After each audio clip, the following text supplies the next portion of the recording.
வணக்கம். இன்றைய முக்கிய செய்திகள்.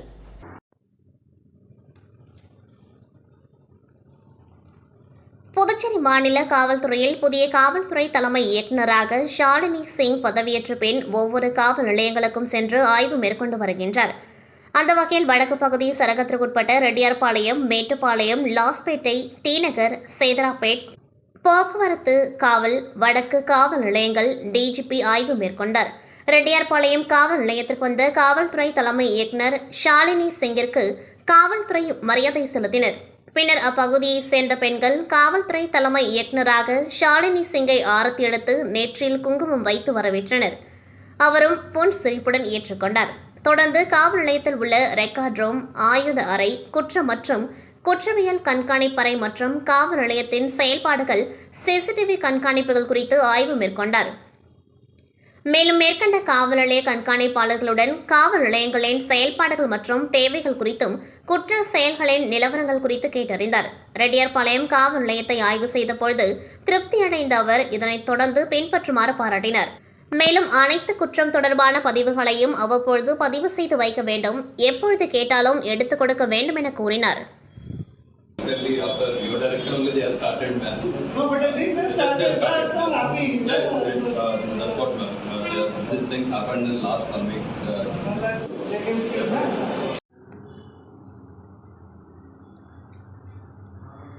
காரைக்கால் மாவட்டத்தின் மைய பகுதியில் அமைந்துள்ள பழமை வாய்ந்த ஸ்ரீ கோதண்டராமர் ஆலயத்திற்கு கும்பாபிஷேகம் நடத்த திட்டமிடப்பட்டு அதற்கான பூர்வாங்க வேலைகள் கடந்த சில மாதங்களாக நடைபெற்று வந்தன.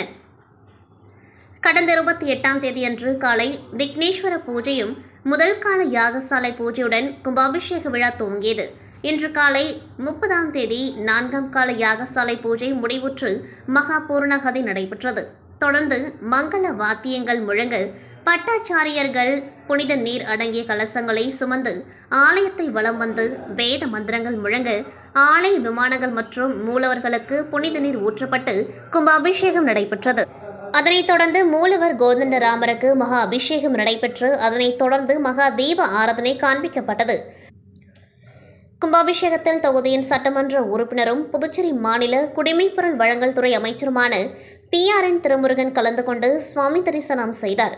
இந்த கும்பாபிஷேக நிகழ்ச்சியை காண காரைக்கால் மற்றும் அண்டை மாவட்டங்களில் இருந்து ஏராளமான பக்தர்கள் வந்திருந்து சுவாமி தரிசனம் செய்து ஸ்ரீ கோதண்டராமரின் அருள் பெற்றனர்.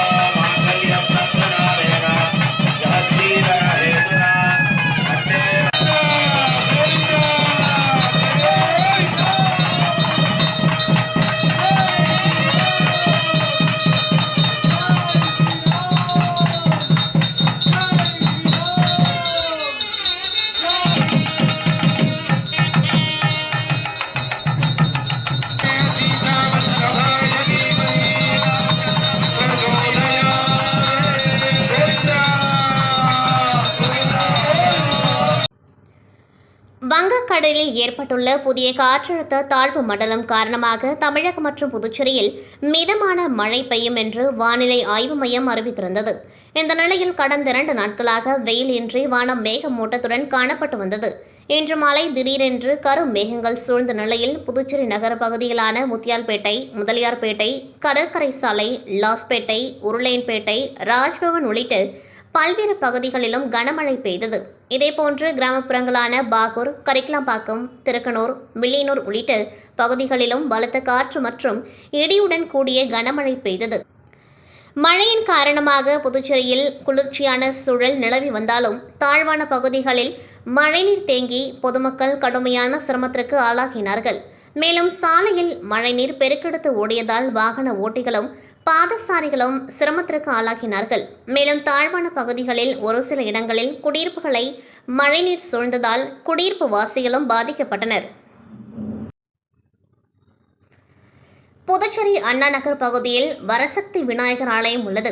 இவ்வாலயத்தின் புனரமைப்பு பணிகள் முடிவடைந்த நிலையில் கும்பாபிஷேக விழா கடந்த ஒரு வாரத்திற்கு முன்பு கணபதி ஹோமம் மற்றும் யாகசாலை பூஜைகளுடன் துவங்கியது.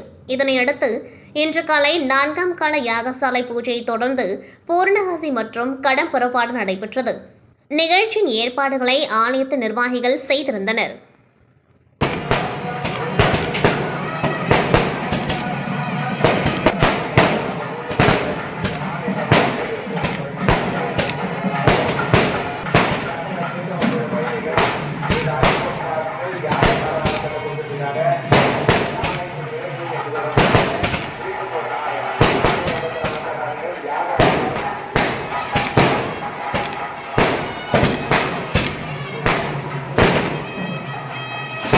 செய்திகள் நிறைவடைகின்றது. நன்றி, வணக்கம்.